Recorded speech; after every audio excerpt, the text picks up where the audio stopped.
industry for the last 25 years. She finds her solace in her classroom filled with young, ignited minds, and getting the fear of numbers out of them is her mission in life. So, over to you, Toastmaster.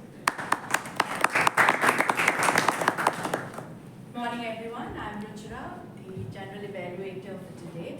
And my title role is Self-Explanatory General Evaluator, as the title suggests. My role is to give the general evaluation on the overall proceedings of the meeting, what went well and what needs certain improvement. And to be very honest, when I saw last week Toastmaster Dolly doing a phenomenal, incredible role as a role of a general evaluator, I was prompted and I was probably excited to serve as a general evaluator this week, more so because I wanted to kind of be friends with this stage before my icebreaker speech, which I'm going to deliver. And I messaged Toastmaster Akansha and I said, can I just serve as a general evaluator, next week? And believe me, the moment I texted her, I was filled and surrounded by those clouds of called anxiety and those dark clouds as to Ruchira, where are you going?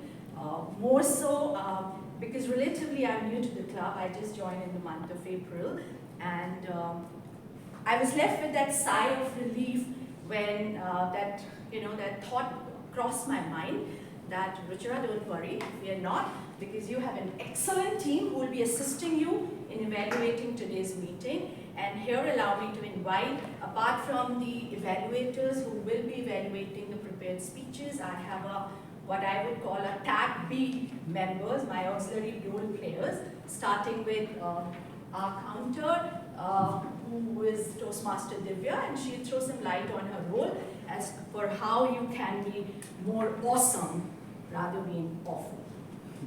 Toastmaster. Friday evening, while I switched off my laptop, I made myself one glass of cold coffee. I sat in the balcony on a chair and was looking out at the roads and the traffic and feeling finally Friday's here. I suddenly got a call from one of my friends and she started speaking. She wanted to say something, but there was some blockers because of which she was not able to communicate properly. She started by saying, how do I say this? I have a lot to say, but how do I say it? So that is when I realized that while she was trying to say something that was very important, and that was very important for her, but she was not able to say it very clearly because of the crutch and filler words that she was using. So ladies and gentlemen, today I stand before you all to play the role of our counter.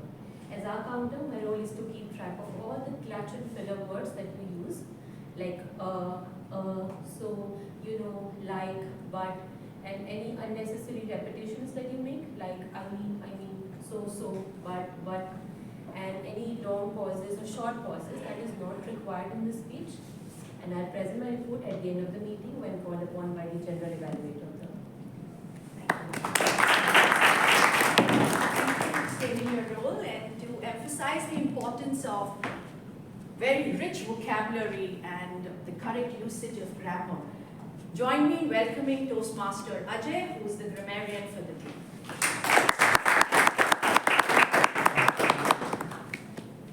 Thank you very much. I'm glad I got this role because I've never done it before, so this is all at the beginning. A grammarian, to my extent, is to basically evaluate the spoken language by each one of you. And in that, there will be grammatically correct sentences and some little deviant. My role will be to evaluate the correct sentences and also point out the ones which have grammatical mistakes. And then when I'm called upon to review, I will quote the sentences made by people and what is the correct form. Now, as a grammarian, I'm also supposed to give you the word of the day and the idiom of the day. The word of the day today, you're not writing it anywhere, is flamboyant. F-L-A-M-B-O-Y-A-N-T. It's an adjective which is tending to attract attention because of exuberance, confidence, or like stylishness. And the idiom of the day will be, as a duck takes to water. It's easy, and the meaning is it's easy and natural. It's like saying, she took to singing just as a duck would take to water. Thank you very much. I'll now continue my role. For a flamboyant explanation of his role, and just to add to it, whenever the speakers or any one of us uses a word of the day or the idiom of the day, we show our appreciation by raising a thumb for the word of the day and a victory symbol, which is we, for the idiom of the day. All right, there was a very famous author who was asked, how many languages do you speak? And he said, I only speak 2 languages. One is English and one is body. And that's the impact of body language. Inviting here in front of you Toastmaster Abhishek, who will be throwing some light on the importance of body language.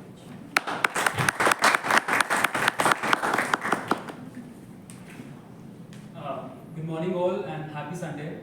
The mandate of a body language evaluator is to carefully observe and note the following throughout today's meeting. Excellent use of eye contact, facial expressions, hand gestures, bodily movements, both purposeful as well as unnecessary, and posture.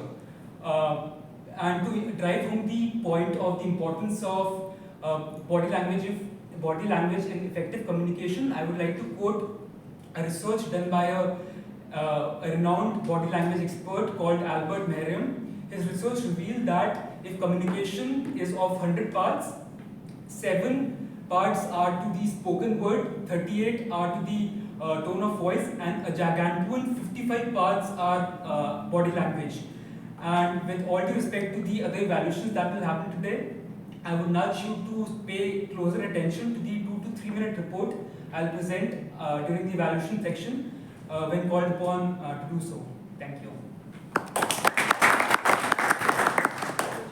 So brace yourself and see that you speak both the languages, English as well as body. Last but not the least, it's very important to get your point across in the allowed time that is given to you, and to help me, have the meeting done in the scheduled time, I invite here timer Team M. Ovia.